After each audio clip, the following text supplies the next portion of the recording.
good morning, and good afternoon to in-house counsel from all across America.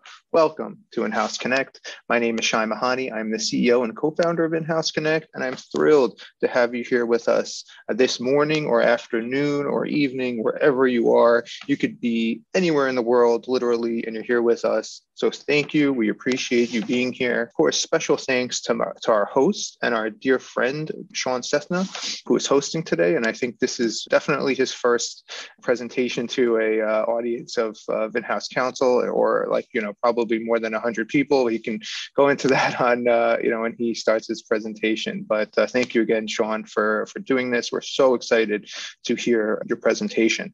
If you're here for the first time, let me give you a quick bit of background. In-House Connect started 11 years ago as a New York City-based meetup group for in-house counsel. Every month, In-House Connect would organize free CLE classes, which were hosted by different law firms, and which were then followed by cocktail networking receptions. And every 6 months, we would organize fun and festive networking mixers. Over the years, we've helped thousands of in-house counsel connect with peers and outside counsel alike. The group was humming along, and then, of course, COVID hit. We couldn't meet in person, so we took what we were doing and started to host events online. And it's been a great transition.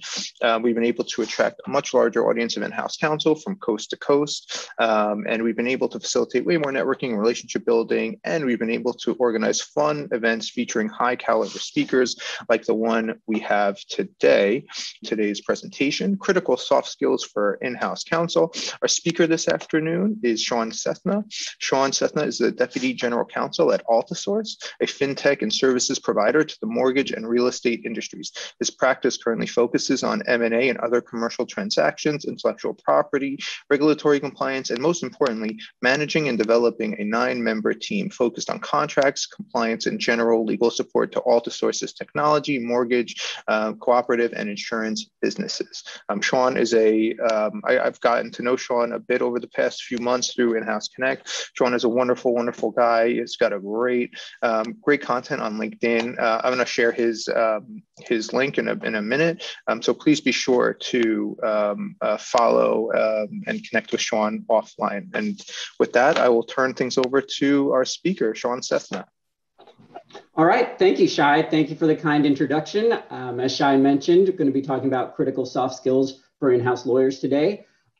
Really excited to have this conversation today. I've got a lot of interesting anecdotes and funny stories over the years that should make it a pretty interesting presentation. Unfortunately, when Shai told me he had a conflict, I had to cut most of that out. So if this ends up being a pretty boring presentation, you have his conflict tonight for that. But hopefully you'll still find it interesting. And let's go ahead and get started. So today we're mainly going to talk about we're going to start with an introduction, kind of tell you about these topics, why I'm the one talking to you about them. Then we'll spend a little bit of time, probably a good half the presentation today, talking about managing a team, and then followed by some tips on how to use email effectively. Then we'll kind of quickly go through some other soft skills that have come up and could be helpful to you. One note for the presentation, I'm probably just going to go through the entire deck and do questions at the end. But please, as Shai mentioned earlier, if you have questions in the chat as you think, just enter them in the chat as you think of them, and Shai will keep track. And Shai, if I'm going to defer to you if something comes along that you think is really interesting, if you think we should talk about it, then feel free to interrupt and we'll take the question then. Okay, so first let's talk about why are we talking about these skills? So my thought is that there's so many resources out there on the substantive areas of practicing law, CLEs or otherwise. There's no shortage of resources on drafting contracts, litigation strategies, et cetera. But there's just not a lot out there on soft skills. And so I wanted to try to fill that gap. Also, most people that you work with, especially as you get more senior in-house, they're going to be good lawyers. They're going to be great lawyers. The greatest differentiator that you usually see really deals with how they are in their soft skills, what kind of communicator they are, et cetera. And then lastly, I feel that soft skills are what's most visible to your clients. Clients don't really know, for the most part, a good contract from a bad contract, or even sometimes a good settlement from a bad one. but they can tell if you're a good communicator, and they appreciate that. If you're respecting their time, they can tell if you're managing your team well and developing a good legal department for the organization. So why me? I talked about why we're talking about these skills, but why me? What's about me that makes me a good person to talk about this? So I've been managing people for about 10 years and working remotely for the last 6 or 7. So that's definitely increased also the importance of effective use of email.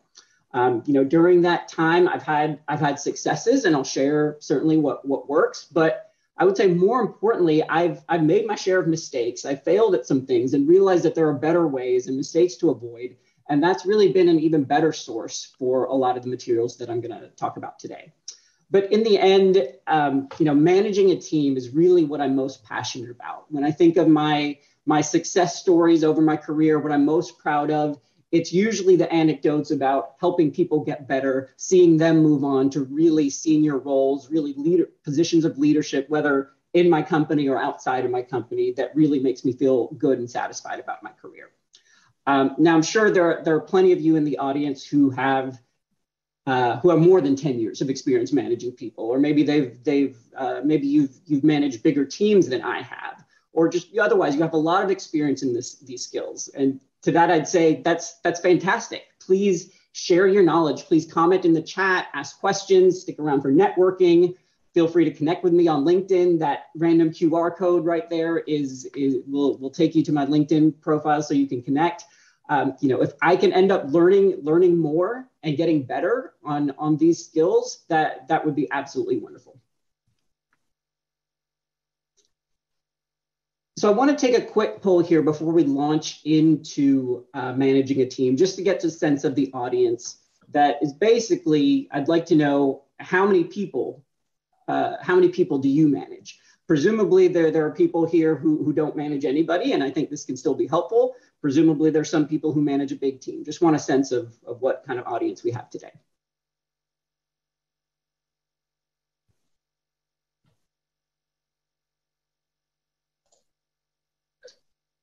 So as like a host, I don't get to answer, but I don't manage anybody. So just keep that in mind, everybody. We'll probably share those results. So this is really interesting. So a fair number of people don't manage anybody. I hope you still find this really interesting. If nothing else, it can prepare you from when you take that step, or kind of give you some feedback as to what you should be looking for in a good manager. But then the majority manage a small team, and some, as I suspected, manage larger teams than I have. So as part of this discussion, when we're talking about managing a team, I'd like to talk about first, why is it important? Why should you care about it? How do you get to know your team? How do you keep them happy once you really do get to know them? And then as an ongoing matter, how do you keep the right culture? How do you give them feedback so they develop as great attorneys? And then how do you empower them within the organization? So when talking about the importance of managing a team, as I mentioned earlier, to me, it's incredibly satisfying. My greatest satisfaction comes from watching other people grow. But even if you're not that type of person, that you may not develop a lot of self-satisfaction from that, that's absolutely fine. And you can absolutely still be a fantastic manager. I think you would still see a lot of value from being a great manager. It makes your life easier the better your team is. And then as I talked about before, it makes you really much more valuable within your organization. As you get more senior, you're evaluated much more on how your team is doing. That matters a lot more than if you are a really great attorney yourself. So as I mentioned, we want to be able to get to know our team. That's obviously a critical part. And there are a lot of aspects to getting to know your team. The first one I want to talk about is getting to know your team's abilities, getting to know how they are as a lawyer. So when I start managing somebody new, whether that's because I'm a new manager or they're new to the organization, or there's been a departmental reorganization, so somebody who was your colleague, you're now managing them, whatever the case may be, I always like to start with a completely clean slate. I don't draw any inferences on their long-term skills based on my initial evaluation of where they are. It's really just a baseline so that I know how I can best support them in finding the right role for them within the organization. Well, as part of that, you want to identify their strengths and weaknesses, what they're good at, where they need some work. And you want to give them a chance to really shine, give them a chance to maximize the value of those strengths while still giving them an opportunity to work on those weaknesses. So just an example about that, let's say you have somebody on your team who is incredibly detail oriented.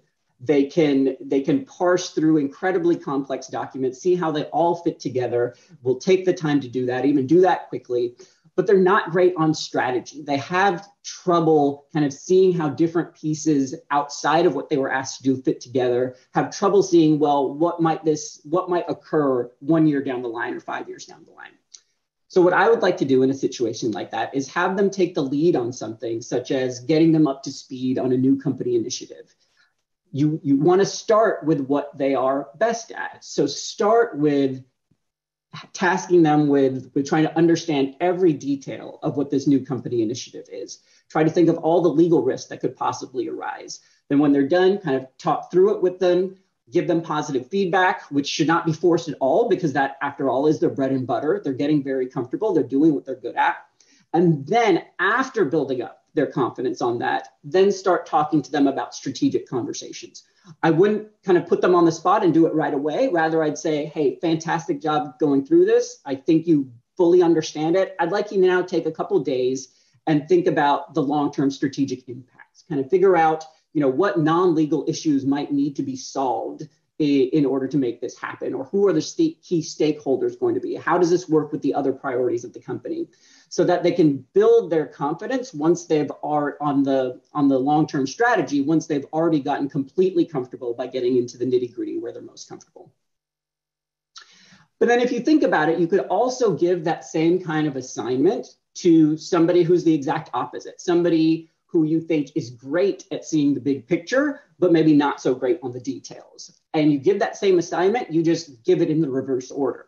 So you first sit down with them, tell them at a high level, this is what the plan is, and get their thoughts on those same kind of strategic questions. What are the different risks that we need to be considering long-term? How does this interact with the different things that the company is doing? What might happen in a few years? And then kind of same formula. You talk it through with them, build them up, give them confidence because they were focused on what they're good at, and then say, okay, now that you've done that, we're on the same page as to what the long-term strategy should be. Now take a couple days, kind of really understand all the details here.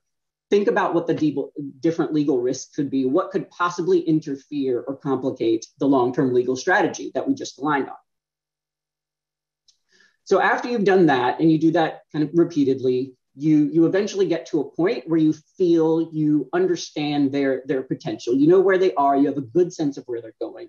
Then you jointly with them try to figure out, well, what's the best position for them in the company right now? Now, I don't necessarily mean in the legal department or which part of the legal department. It can absolutely be on your team. It can absolutely have the same title that people with different strengths might have, but you put them in the place where they can really shine. So over time, I've worked with a lot of absolutely fantastic attorneys, and some of them are just turn around incredible work product. They think of every loose end, they communicate well, they can summarize it incredibly, but maybe they have a little bit trouble multitasking, or maybe it takes them a little bit longer to turn that work product in than some of their peers.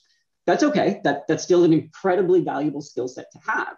It's just a matter of finding the right position for them with the organization. So somebody like that, I would be more inclined to have them support a line of business that has a lot of high dollar, high stakes transactions, but a pretty predictable long-term business strategy. You contrast that with somebody who's the opposite, who is fantastic at multitasking, who can change strategies on a dime, but maybe they need a little bit more support and oversight in actually completing their ultimate work product. Somebody like that, I would put them in a different kind of environment. Maybe you have a line of business that is very agile, that whether through just the nature of the business or the leadership that they have, they're changing strategies very quickly to try to find the right strategy that works. and maybe they have a huge volume of deals, but maybe they're lower dollar value deals. Somebody like that who is the better multitasker would be better in that kind of environment. So it's really about just finding what the right environment is for somebody, because you want to put your team in positions where they're going to succeed. Next part of getting to know your team is really about getting to know their goals. What do they want to do? So I like encouraging everybody to think about, what do they want to do now? What do they want? Where do they see themselves in 1 year, 5 years, 10 years, et cetera? Now, I always tell people that it's okay to change, that I'm not asking them this so that I can put them on a path and then we never talk about it for the next 10 years. And to get people comfortable with that, especially the more junior attorneys, I like to share my own stories. I like to tell them, hey, when I was in law school, I used to tell people the one thing I don't want to do is IP. I know that I was an engineer in undergrad. I just didn't want to do IP, didn't seem interesting to me. But when I started working, that's what I ended up focusing on. And I really liked it. And then I thought I wanted to be a chief IP counsel. And then after, 5, 6, 7 years of doing that, I started to get bored with just doing IP. And I really started to like being a corporate generalist and just seeing a little bit of all different areas of practice. And so I share those stories to let them know that that's okay. That's perfectly okay. And that's maybe even expected. I just want you to be thinking about what you currently think is your goal, so I can work with you on trying to get there. Now, one key point that I wanted to mention is that last point on the slide, and that can be a little bit controversial. And it is a concern for some people, that what if somebody shares their goals and they tell you something that clearly your organization doesn't support that. Maybe you're a US company with US employees, with US customers, and somebody tells you, in 10 years, they want to be doing international arbitration. Well, okay. I mean, if they stick with that, there's probably not a whole lot you can do to put them on a fantastic path to success in your organization. But what you can do is look for opportunities where they might get some of those skills. That, for example, maybe you're working on an M&A deal with some cross-border implications, or maybe you have several vendor contracts that deal with data privacy issues in Europe. Whatever the case may be, there's probably something that's related to their area of interest that you can give them. And then I'd say you can even take it a step further. You can suggest to them that they go out and try to network, try to meet people outside your company who are practicing in that area that they are really interested in, and talk to them and encourage them to find out, if I want to be doing that in 8 years, what are some transferable skills that I need to be working on now? And then they come back, they talk to you about it, figure out if you can get them those transferable skills. Now, some of you might be thinking that sounds like a colossal waste of time, that's a huge investment. Our time is all limited. Why would I spend so much time helping somebody train for a job that's going to take them out of the company? Perfectly reasonable to think that. In my experience, though, it's still worth it, and worth it for a couple of reasons. One is I have found that when you're dedicated to helping people reach their goals, they are going to be so much more vested in trying to develop themselves, in doing good work, in supporting the organization, and seeing that it's all in service of them and their career as well. And obviously, the better work they do, as long as they're there, that's only going to help you and help your company. But then the other point, I think about that IP story of mine that I shared. You have no idea if in 2 years they're still going to want to do that. But what you do know is if they're there in 2 years is that you've helped them be really motivated and help them do good work.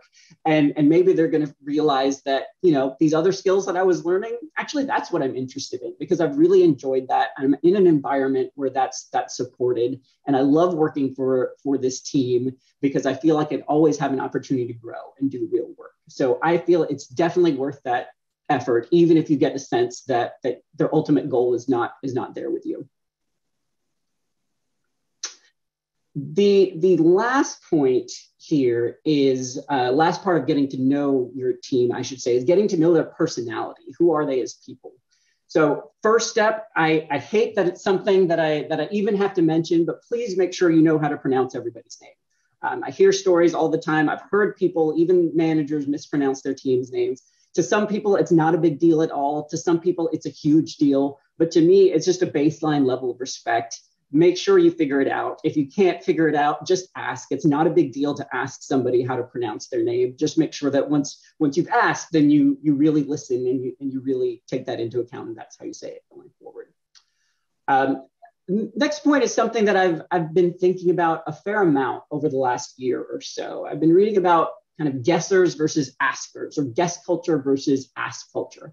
I'm probably going to not do it all justice, but at a high level, guessers are people who try to guess how the person they're talking to is going to react to a question or a request. And then they self-filter. They only ask questions that they think will be an easy yes, because they don't ever want to put somebody on the spot. They don't want someone to feel obligated to say yes or to feel bad about saying no.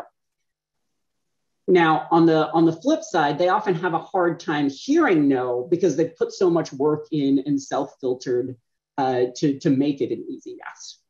Askers, or people who belong to ask culture, are largely the opposite. They feel like they should be able to ask for anything at all, even if they have no idea what the response is going to be. But conversely, because they do that, they're absolutely okay hearing no. There are advantages and disadvantages to both. Not going to kind of get into which is better, but the key point is you should learn what your team is, because that should affect how you talk with them and how they talk with you. So I'd like to do another quick poll here. I'd just like everybody's opinion based on my explanation on if you feel you're more of a guesser or an asker. And Shaun, I think, so I'm borrowing a technique used in our prior IHC event, but both like answer the poll, but also tell us in the chat, are you more of a guesser or an asker? What do you think is more effective? Feel free to utilize the chat. And the chat is being utilized very well. A lot of people connecting, so that's awesome. Keep it going. Thank you for adding that, Shai. Sure. Okay, so I'm going to end it. I think there are a few people still voting, but it's coming out along the lines of what I would expect, that it's somewhat close to 50-50, about 57-43 in favors of askers. As Shai said, I would love to hear in the chat what people's thoughts are, what is more effective. Obviously, there's a spectrum here, but to me, the key point is huge buckets of the population on either side and very different ways of communicating. And so this should really hammer home the point that it's important to understand how you are and how your team is, and for that matter, how your clients are, because it can really affect everything about your relationship with them. Next point is, I forgot to share the results. So I'm sharing that now so you can all see. So next point is on what people's ideal work schedule is like. That's, a lot of people are talking about flexible work, fully support that. It's something that's absolutely worth talking about, letting them know if you have any baseline expectations, but otherwise just letting them know what it is so that you can respect their ideal work schedule. Cultural and background differences are also important. This could certainly impact some of the other topics that I just mentioned, like guest culture versus ask culture, but it could also present in different ways. And so it's always a part of the story in getting to know your team well. And the last point is, don't forget to learn their interests. Who are they outside of work? What do they care about? This was often really natural when everybody was working in an office. People would go out to lunch, they would talk about TV, talk about family, talk about sports, talk about music. You'd really get a good sense of who the people are, and you could bond over that. When you're managing a team or otherwise even just working remotely, that doesn't happen as much. And so you have to make it a point to make it happen. And so one thing that I did, and relatively recently, this is something that I only recently realized how important it was. I started having one-on-one meetings with my team solely for the purpose of getting to know each other apart from work and share whatever people felt were comfortable sharing. And before I started it, I feared it might be a little bit awkward, but it was actually amazing. I learned that somebody I work with in another country who primarily speaks another language loves the TV show Suits just as much as I do. And we kind of bonded over how great it is, even though it's one of the most unrealistic legal shows that are out there. And then something even more embarrassing for me, someone also in another country, this person about half my age, we bonded over not only kind of both liking Taylor Swift, but also having the same favorite Taylor Swift album. So that takes me to my next poll question, which is, what is your favorite Taylor Swift album? I'm just kidding. We don't have a poll on that because everybody knows the answer is 1989. Okay, so let me go on to the next slide here, talking about keeping your team happy. So a lot of people, kind of think about managing a team in terms of, let's make sure we get all their work done. Let's make sure we figured out a plan for doing that. And then let's check back to make sure they're happy and try to make some minor adjustments if we need to. I would say do it the other way, because nothing is more important than making sure your team is happy. If they're happy, they're going to want to get better. They're going to want to take ownership. They're going to want to support you. They're going to want to grow. They're going to want to stay in the company. And all of these things are a necessity, particularly with a competitive recruiting climate like we have today. So that's easy enough, but how do you do it? So in my mind, the key thing is to ask. You can certainly start with, do you have any concerns? And I definitely recommend doing that in a one-on-one setting, not in a big group meeting, because nobody ever is going to raise their hand and volunteer their concerns. And when I did that in these one-on-one meetings, and I did that for a long time and repeatedly asked, I used to really love patting myself on the back. I would tell myself, I must be the best manager in the world because I keep asking and nobody has any concerns. So everybody must be really happy. Then I realized, well, what if people are holding back? Or what if they are generally happy, but surely they still have some concerns and maybe they just don't want to voice them. They don't want to seem like a complainer. So I realized I should try asking them in a different way. And so one thing I did, and I do periodically now, is I will give them a heads up before I have a one-on-one with them to say, hey, the next time we talk, I want to talk about, I want you to answer what are 2 things that you would change about the company. Make it specific, things about the company, things about your manager, things about your work, and make it specific. Say 2 things. And the magic of doing that is it really makes it sound like a completely different question. Rather than saying, do you have any concerns? When you say 2 things, you're saying, you're conveying that you really want a real answer, that you want them to put time into thinking about it. And I got fantastic feedback when I did that. I would get suggestions on how to make things better, concerns that people had when it turned out that there were resources out there that they were seeking and they just didn't know where they were. And I would have never known that if I didn't ask that question. Fortunately, nobody said they wanted a completely different manager, so I could still give myself a little bit of a pat on the back. So now let's talk about creating the right culture. Obviously, it's a big buzzword these days and has been for some time. And I think it's critical. It's a big factor in keeping your employees happy. To me, the most important thing is empowering your team to say no to you and to say no to your clients. Now, I don't mean a client comes and says, hey, can we launch this new business? And you tell your team to just say no. No, that's not what I'm talking about. I'm talking about when they're making a specific request, when they're competing priorities, or are they interested in this kind of work? They should be able to say no. Now, sometimes maybe that's a problem or something. Sometimes something is a necessity and you try to talk through it with them. But that should be pretty rare, because at the end of the day, if you have a well-rounded team around you, you should be able to find somebody who is really interested in doing that kind of work, or maybe has some availability to work on things on an urgent basis. So I do want to take one more poll here to just get a sense of people's cultures in their current work environment, and essentially asking, do you feel like the people in your company feel like they can say no to work, to push back a little bit, whether on managers or on clients? And as Shai said, I mean, it's a nuanced question sometimes. So if you have thoughts, please do add them in the chat.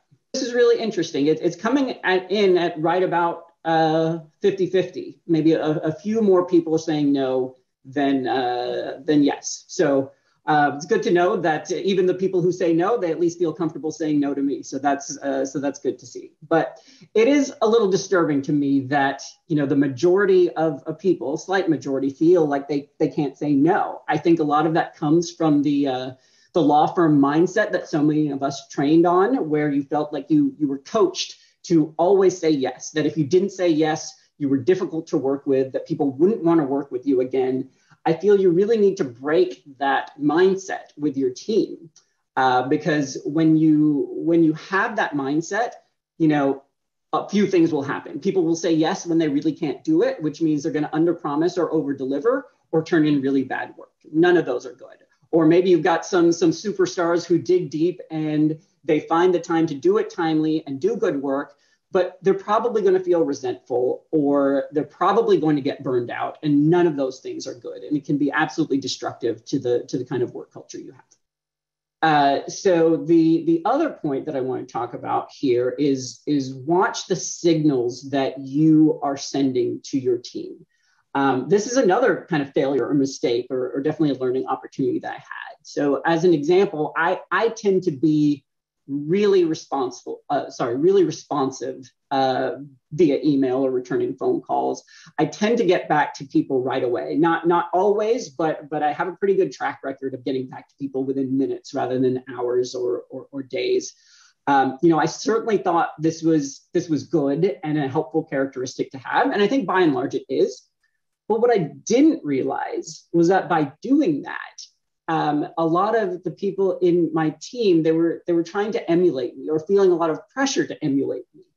That especially when I sent an email, they felt, oh, well, if Shaun always gets back to people right away, I should be able to respond to this right now, even if I'm on a call right now, or even if I'm trying to finish up something else, or even if I don't have the full answer, I've just got to get back to him right away.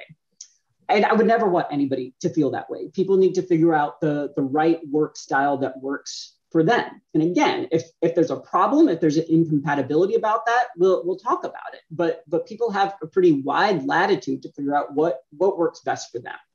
And so I realized that I needed to, when I realized this was happening, I started to have more direct conversations about it, saying, no, this is what I feel I need to do, but I never feel that's an obligation that I want to put on you. Then the last point here is make sure that they are going to take real time off for themselves. So by that I mean, if they have a holiday or if they're going on vacation, they should put up a real out of office message, not the one that we all do of I'll be out, I'll have access to email, I'll try to get back to you as soon as possible. I don't want people feeling that they need to do that, because then are they really taking time off or not? So I encourage my team to always say, I'll be out, but I won't be regularly checking email. I'll plan to respond when I get back. If there's something urgent, please contact Shaun directly. And then we'll figure out a plan if something like that really comes up. Okay, so now we're going to talk about giving feedback. And I think this is of critical importance. Oops, sorry about that. So this is just a little flow chart that I'd come up with a while back. We're not going to go through it in detail. Key takeaway is that when you give feedback, something good always happens.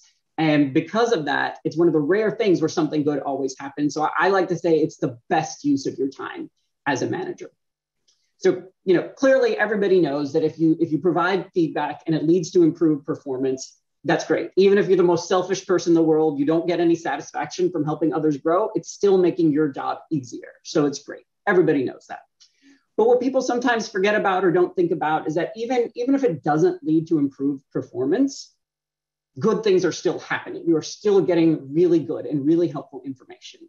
Maybe you kind of take that opportunity to think to yourself, well, was there something that I did wrong? Is there something that I could do better to make the feedback stick? And that can be a good opportunity for you to learn and practice so that the next time something like this comes around, you can do it more efficiently and more effectively. But sometimes, sure, no matter what you do, the feedback doesn't really lead to improved performance. And then, I'd say it was still a good use of your time, because then you've gained confidence. Then with a high degree of certainty that you've probably gotten all you're going to get out of that employee, at least on that issue. And then you can work to really find the best path for them, kind of putting them in a place to succeed, like we talked about earlier. How to give feedback. There's really there's an endless supply. There's an endless number of ways that you can do this. My preference is what I included there at the beginning, which is if I'm revising a document, a contract, a policy, whatever it is, I like to make those revisions and make comments as I'm doing it, kind of explaining my thinking. And that does a couple things. That helps them learn my thinking better so that they can take that into account and they understand what's going on. But it also recognizes that my thinking may be based on some flawed assumptions, that maybe I misunderstood the facts. And so if I share that thinking and then they look at it and then they realize, hey, I think Shaun misunderstood this, then we can have a discussion and we obviously end up with much better work product at the end. You can also talk through it live. Really it's really about figuring out what works for you. I would say the most critical thing is to do it quickly and to do it specifically. So rather than every quarter having a meeting to talk about general feedback, I would say, take 5 minutes every week or every couple of days or whatever it is, whatever your cadence is, and talk about the specific things that they just did while it's fresh in your mind and fresh in their mind. And the last point there, tell them to run red lines and discuss with you. That's really what I include, because I think that's the bare minimum. And by that, I mean, for those of you who think it certainly would be great and you see the value in sharing feedback, but you know yourself and you just don't think you're going to be able to take the time to do it on a regular basis. I think it's still very valuable if you put some of the onus on them to tell them, hey, in the future, if there's any time I revise a document, I don't get back to you with specific feedback, whatever it is, I encourage you to look at the changes that I made, read through them, figure out if you understand them or not, figure out if you agree or disagree with them, and then set some time with me to talk about it. And that way you've opened the door, you're letting them know that you're very open to it and you will take that seriously, but it kind of puts the onus on them to take charge of their own development. Again, that's not my preference, but I think that's a bare minimum of what people should be doing. The other side of this slide includes some things that I would definitely stay away from. I see sometimes more from the law firm mindset, you might just circle a page and say rewrite or unclear. That's not helpful. But also just saying good job on this, or I really like that brief. That's not particularly helpful either, because what does that really show? It might feel good in the moment, but what did you like about it? How do I know what needs to be replicated in the future if you're not going to be at least a little bit more specific about it? Definitely don't just cut them out of the loop and send on a document without sharing it with them. And then the last point, if you have somebody on your team, and I would say if you're lucky to have somebody on your team who is requesting feedback and being proactive about it, treat those calls, those meetings seriously, and try your best not to reschedule them. Emergencies happen. If you need to reschedule it, okay, but take the onus on rescheduling it and doing it quickly and then sticking to it that second time, because you want to give positive feedback, positive reinforcement to anybody who's taking that much proactivity in developing their career. The last point here on developing a team is about empowering your team. So this is a little bit different from just giving them feedback and making them good lawyers. This is really about building their confidence, building their reputation within the organization. So my overall philosophy on this is pass all of the credit and take all of the blame. So, if somebody was working with you on a draft and you needed to revise their work a couple of times before it goes out, I still encourage you to let them be the one to send it out to the client and praise them publicly for doing a good job. Maybe that feels a little forced or a little fake to you. I'm not sure. Welcome to hear your thoughts. But the key thing is if there are issues with the work product, that's a conversation between you and them one-on-one to work on via feedback. But when the work product goes out, the client needs to know that you're standing behind it and that you have confidence in the work that they're doing on with them. Now, in the background, you can still be supporting them to make sure that they should have that confidence, but they need to know that they can reach out to the other people in your team, and one way or another, they will still get good work product. I'd also suggest, so I would also want to talk about taking all the blame. You know, if something goes wrong, make sure you're the one kind of taking the blame for that. And that's not fake. I mean, ultimately, everything that your team does is ultimately your responsibility in some way. You know, I've never really understood managers who do the opposite, who will kind of throw their team under the bus. My guess is that they're thinking they're so focused on making sure that everybody sees them as a good lawyer that they don't care what people think of them as a manager. You know, we could almost do a poll here about, you know, what do you think a manager is really conveying when they throw their employee under a bus? Are they conveying that they're a terrible manager, that they're terrible at developing people, terrible at hiring people, terrible at taking ownership and accountability? And obviously the answer is all of the above. So don't do that. It doesn't help you. It doesn't help them. I like to have my team members lead calls, lead meetings, even if I'm in the meetings with them. That's really the only chance I have to see how they're doing when I'm putting them in those positions to take more of a leadership role, and to give them feedback so that they can continue to do that.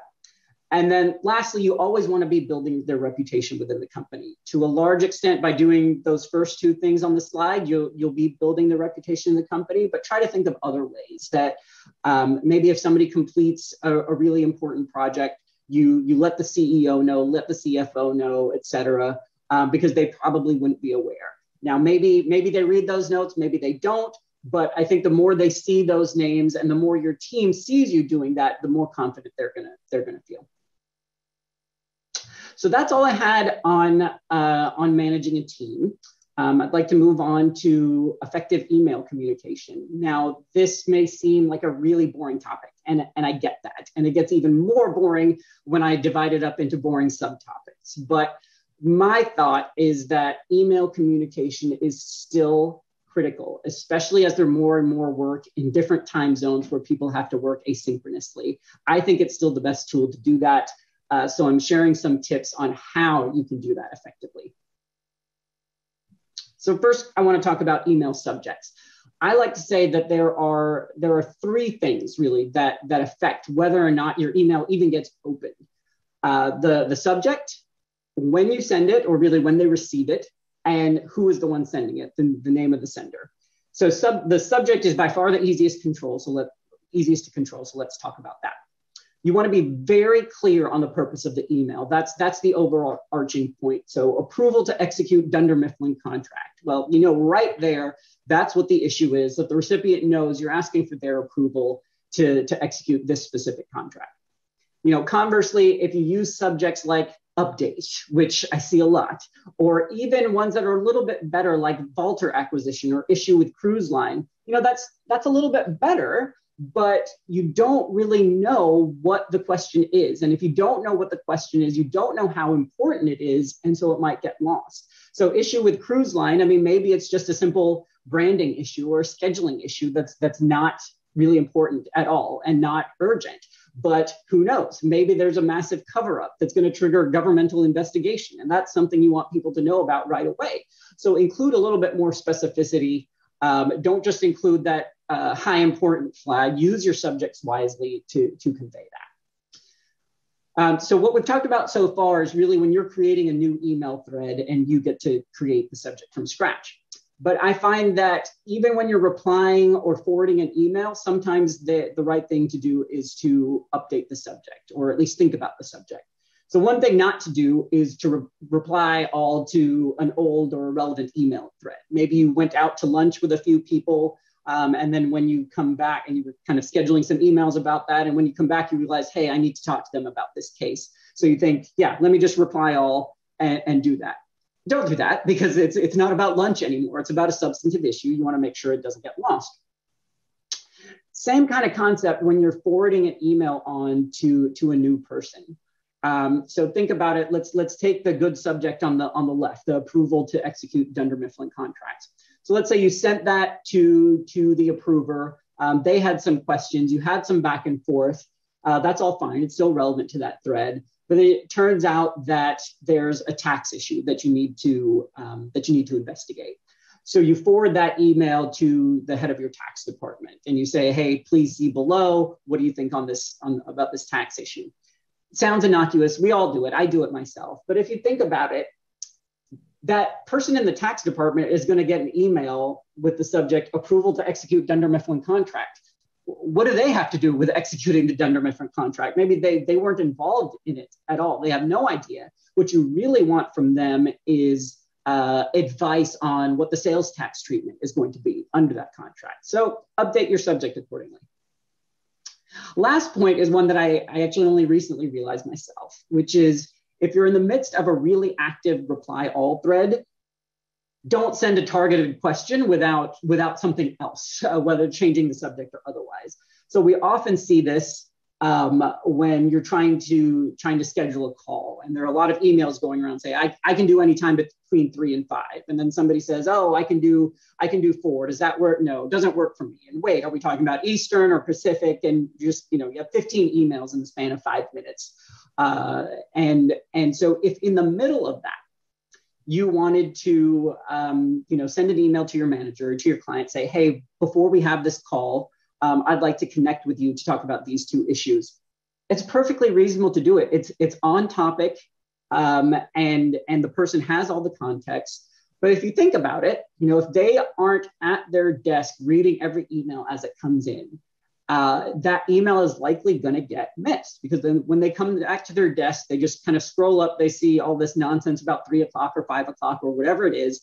They're going to think all of those emails that came in, they all have to do with that. They're probably just going to ignore them all, and that email is never going to get seen. So think about updating that subject or communicating a different way. Now we're going to talk about email organization. And so I'd like to do a video that I want to share with you.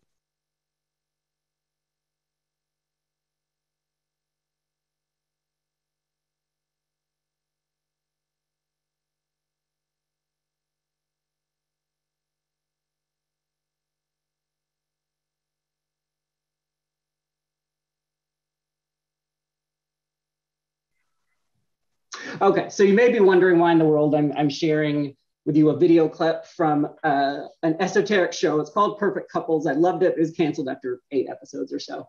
Why am I sharing that with you? Well, that's actually what I think a lot when I'm reading people's emails. What is relevant? Why are you telling me all these things that have nothing to do with what you're really asking? So my overall philosophy on email organization is to make it easy to understand, easy to reply to. So to do this, I find that your first 1 or 2 sentences, that should be all you need, especially with a good subject, should identify what you need from the recipient. Why are you emailing them? What do you want them to do? And if action is required, if you need them to make a decision, you should ideally have a recommendation, something they can say yes or no to. Then you include the rationale of why do you think this is a recommendation, or why do I need you to answer this question? And then only after that do you include some additional background. Now, I get that that's counterintuitive. That's not how people think. That's not how I used to write emails. I used to think, well, let me explain the story of how we got here, and then I'll ask the question. That makes sense. I get it. But when you get an email, you don't want to know all the background. You want to first know, well, what are you asking of me? And then I'll figure out what background I need. So I want to walk through a couple of examples here. We're not going to go through these in detail. We'll try to move through them really quickly. But basically, this first one here is an actual email. I sanitized it, but it's an actual email that I was copied on 8 or 9 years ago. And 9 years later, I'm still not exactly sure what the email was trying to accomplish. Uses some legalese, definitely recommend you don't do that, but it gets into a lot of background of, oh, I talked to this person, then I talked to that person. Here's one thing we could possibly do, maybe somebody else suggested that. There's so many moving parts here, I just want to talk to you about it. Well, what in the world were they really trying to communicate? I really don't know. So this is a better way of writing that same email. So lead with your recommendation, saying this is what I think we should do. Do you have any objections to this strategy? Then kind of give the rationale. This is why I think this is the right way to go. Here are the impacts of it. And at the end of the day, unless you object, this is how we'll proceed. So something like this, it generally has a lot of the same content. It's not about the content. It's really about the organization. To make it clear, this is what I'm asking for approval. Do you have any objections? Here's the reasoning for my thinking. This is what we're going to do. Here's another, I wanted to go through another example because it's a slightly different context, as some of you might recognize, leveraging my, my Suits fandom that I mentioned earlier. So, we're all lawyers. We're very often sending out emails with a document needing approval or comments from the client. So what's the best way to do that? I think Mike's email here is definitely not the way to go. Basically just says, please see attached this document. Let me know if you approve or if you have any comments. Try to get back to me as soon as you can. It's short, so Dominic can definitely read this and probably will read this if the subject was good and read it quickly, but it tells him nothing. What's the urgency? Why is it urgent? Does Mike really want him to open up the attached document? How long is it? Do I need to read the whole thing? What am I supposed to be doing here? It's silent on all of this. And so my guess is an email like that is going to get ignored. Here's, Harvey tries to improve on it a little bit. So it's similar to Mike's, but kind of specifically calls out a couple of sections that Dominic needs to review. That's definitely better. It definitely puts some scope around it, but it still gives no idea as to how urgent it is or why it's urgent, and no idea how long those sections are or what he really wants Dominic to be looking for. So my guess, I don't think this is going to be high on Dominic's list to read either. So now the email here from Jessica is definitely the way I would do it. At first glance, you'll obviously see it's much longer, which is something we're often taught to avoid, to stay away from. But let's look at it a little bit closer and figure out what it does. It tees up the issue really well. It says, I need your comments by 5 p.m. Otherwise, we're not going to get the agreement signed. And then does a really key thing explaining why he should care, which means we can't announce this transaction pre-market like you said you wanted to do. So right away, I think you have Dominic's attention. He's going to pay attention to this because you're telling him how it affects what he's going to do and what you need. And then it breaks down the 2 specific issues, for each one, mentions the issue, gives a recommendation, and then the reasoning, and does it very quickly. And then at the end, after you get through all that, it's still say, I've attached the full agreement, but I don't think there's a need to do it because I've told you everything you need to know right here. So even though it's a long email, it's not that long, but a little bit longer. It's not about the length. It's about making it easy to know what I want and making it easy to say yes or no to. So Dominic may come in here. He may say, yes, that all looks great. He may say no for these reasons, but whatever it is, you're making it easy to get the information that you want. And, when I'm working on a deal and I need a C-suite input, I very often send an email like this, except instead of 2 items, I might have 20 items there. And it obviously turns out to be a really long email. And sometimes it gets so complicated that I may make a chart with 20 rows and say, this is the issue, this is my recommendation, this is whose input I need and why. It gets very long, but those emails get a really good response rate because each issue is broken up, it's organized well, and makes it easy to say yes, to say no, to give comments to the contrary. And key point is, I always try to tee it up so that nobody needs to open that email, open the document unless they really wanted some background that I just didn't foresee. Last point on sending emails is to try to send it at a convenient time for the recipient. Really put some thought into the right time. Everybody is different. There's not going to be any hard and fast rules, but for me, the worst time for somebody to receive an email, if you want a response to it, is at the end of their day or soon after they leave. That's when they're finishing something up or have just disconnected. They're not going to see it. They're disconnected. They're going to miss it. Who knows if they're going to get to it the next day when it will be superseded by a lot of more recent emails. First thing in the morning is generally okay. But for distributed workforces that are over several different time zones, make sure that you're thinking about what their workday is really like. For us, we have a lot of people in the US and the EU. So US mornings and EU afternoons are incredibly busy. People have meetings back to back to back, no break. People generally aren't staring at their inboxes waiting for the next email to come in. And so I like to try to send emails if it's going to a US person, so it goes, in the afternoon. If it's to an EU person, then in the morning, when it's a little bit quieter, when they're more likely to be focused on catching up on emails. Now, to be clear, I'm not suggesting anybody stay up late or wake up early just to click send on an email.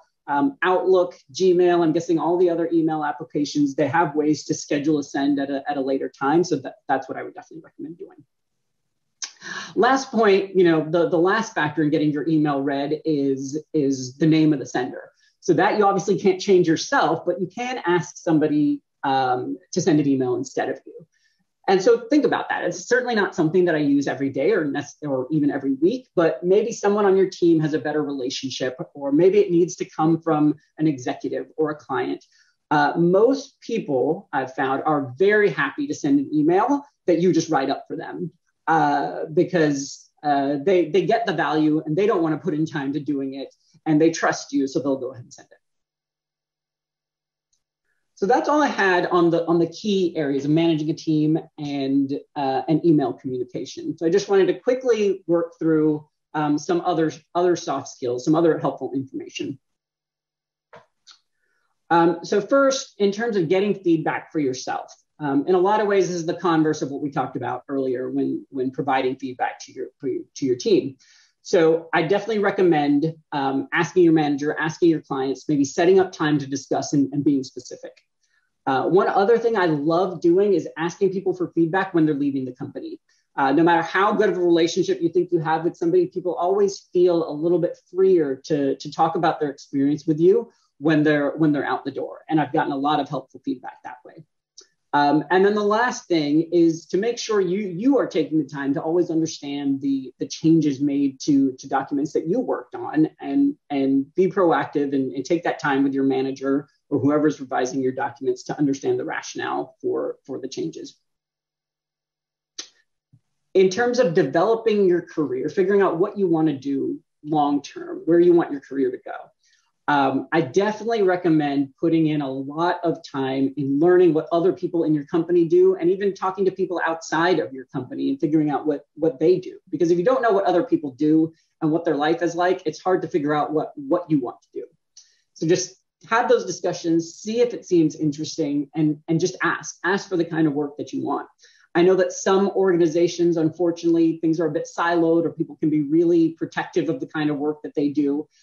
If you're in that kind of environment, I'd say that's unfortunate, but you can still try to be empathetic, try to hear their concerns, put them at ease, offer up the same if they're interested in what you do, and that may help. Another idea here, knowing when to say nothing. It was actually the subject of a LinkedIn post I did a few weeks ago that surprised me by how much it resonated with people. The basic idea is it's okay to say nothing if you don't have anything to add. Earlier in my career, I used to think, oh, if I'm in a meeting, I better say something. I better say something smart, ask a really good question. Otherwise, people aren't going to invite me to these meetings anymore. And I felt a lot of pressure to do that, and it probably ended up saying something that really wasn't adding any value, and that really couldn't have been a bigger mistake. So it's okay to just sit there and learn. Don't feel like you need to chime in if you don't have anything to add.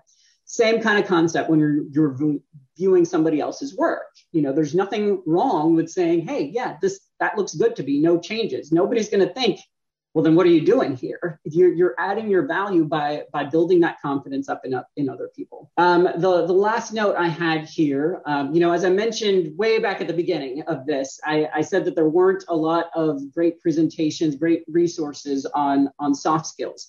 That was certainly true in my experience when Shai and I had this conversation back in October. But in the intervening months, I discovered all that In-House Connect has to offer, and it turned out that a lot of people had the same thought. And In-House Connect has done some great presentations on soft skills in the recent months, better than any organization I've seen. And so I definitely recommend, these presentations are up on their website. I definitely recommend looking at these that I personally attended. They were incredibly helpful. And I'm sure there are many others that would be helpful as well. like when I first started my in-house career, I'm sure lots of people in the audience would agree. It's just chock full of great ideas and suggestions. Thank you so much, Shaun. These presentations are not easy. They're exhausting. So, it was much appreciated. And everybody, if you agree, let us know in the chat how you feel. I see some comments are coming through. So thank you for that. The PowerPoint will be provided. I'm going to share it again. If you want it sooner, email info@inhouseconnect.org to get a copy. But I put it up before, you might not be able to get it. So just email us. The subject of guesser versus asker. There was some comments that basically said, earlier in my career, I was more of a guesser, but as I, got more confident in my abilities, I became an asker. It's also situation dependent and depending on who, your audience is. I thought that was, great feedback and something I've seen personally as well. Do you agree, Shaun, as, time goes on, you get more comfortable? Maybe people start off as guessers and transition into askers? I think that's true. That's certainly true with me. I mean, I was certainly raised in guest culture, and that certainly governed my personal and professional relationships for a long time. And really only in the last year, as I've been learning more about it, have I kind of seen the tremendous value in maybe moving towards more of an ask culture, and how it can certainly lead to kind of a more efficient relationship. But you have to tread lightly because not everybody is like that. As far as getting feedback, somebody in the audience, Nadia, I'll just say first name, so don't put them on full blast. But Nadia is a big fan of sending out a 360 review that's anonymous with pre-populated questions, and so that you can increase the chances or the chance of getting candid responses. And there was also another, for a sales team as well, not just direct reports, that was something she employed. So that's a great idea. As far as pushback culture or saying no to work, a few people chimed in. One person said, I can push back, but because my CLO has set that expectation. So, I guess, culture starts at the top. Another person said, as a cost center, I'm concerned if I say no, then I'll be seen as difficult. And it's a very tricky situation. I also in my day to day, I recently said no to something because I was like jammed up with other work, and I didn't get the most warm response from like my colleagues. I wonder, do you have any advice on how to say no? Maybe softer, and how to deal with like any objections or negative consequences, I guess. Absolutely. I mean, if you're talking about, I think the most common way it comes up is essentially a not right now, meaning I can't meet that deadline. It's fine work to do. I will be happy to do it. I just can't do it right now. I can't meet your timeline. And if that's the situation, I think open and honest communication is the best way to go, to say, I can do that and I'm happy to do that, but here's how long it's going to take me. And if that doesn't work, then kind of navigate your own corporate culture, meaning, or the corporate structure of, if there's other work that you have for that same client, maybe have a conversation. Can you help me prioritize, these three things? I'm happy to move things around. If you're having to reprioritize among different initiatives, not all rolling up to that same client, it gets more complicated. But if it's important enough, get the right people involved to figure it out. Ultimately, there is an overall decision maker who can help advise you on what is the highest priority and what deserves your attention. And then over time, if you do that and really understand your businesses, you can become pretty good at kind of guessing with good accuracy as to what really is the high priority, and navigating those personalities and coming up with your own proposal that the people say yes or no to. Yeah. So yeah, if it's the other kind, I mean, the other way this comes up where I always encourage my team to feel free saying no is if I'm asking them to do something like a different type of work. Like if I need help sending out a trademark cease and desist letter, and nobody's really done that before, who is interested in taking on that kind of work? And so I kind of sandwich my questions of, it's okay to say no to this. I'm going to tell you something. Tell them, and then at the end of it, say, it really is okay to say no to this. because I want people to figure it out. And, I haven't been in a position where everybody says no. I actually haven't been in a position where, other than one time, anybody has said no. So it's really more about creating that environment where they would feel comfortable, because just knowing that they have that option in and of itself helps relieve a lot of stress and makes them feel more empowered. Yeah, definitely. I think whoever gets to work with you is fortunate to have a fantastic manager. I have another question, and the question is, I know of managers, we're switching gears slightly. I know of managers who require team members to be majority available while out of office / on vacation. Terrible. How do you suggest employees create boundaries while not hurting egos?